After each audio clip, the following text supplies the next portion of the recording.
It's your boy Nanis, it's your boy Nanis, and you know the vibe, chachaka all the way. And we are outside today, and I'm live here with.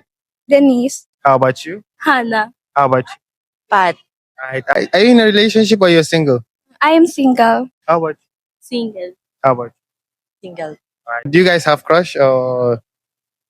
Mm. Alright. So what type of men are you attracted to? Tall, dark, and handsome. How about you? Kind of. How do you know if he's kind by just seeing him? Of course, if I saw them or if nakakasama namin siya, then I noticed that he is kind. Alright. How about you? Maybe tall. It's So, but do you have a crush? How about you? For now. Alright. So I really like to give advice to somebody out there who is single like you and finding it hard to live life. Stay single na lang. Why should they stay single? Sa una nga lang masaya. Sa una lang yan masaya.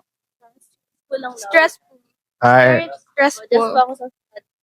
We need to focus to our study. How about Yeah, no voice, no problem. she said no boys, no problem. Why?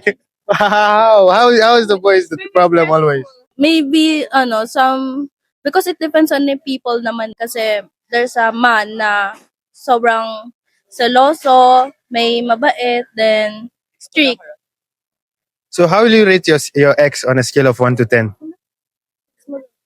I don't have ex. So you've never been in a relationship? You've been single your whole time? Yes.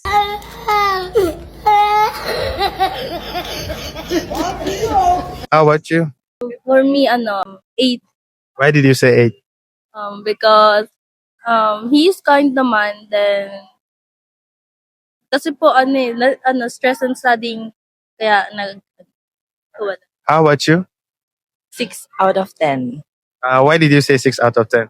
Because having a boyfriend is so stressful. Bitch, I see what you did there. I know. Hindi ka makakapag-focus sa sarili mo and yourself. And mas magiging priority mo siya kaysa sa mga iba mong gawain.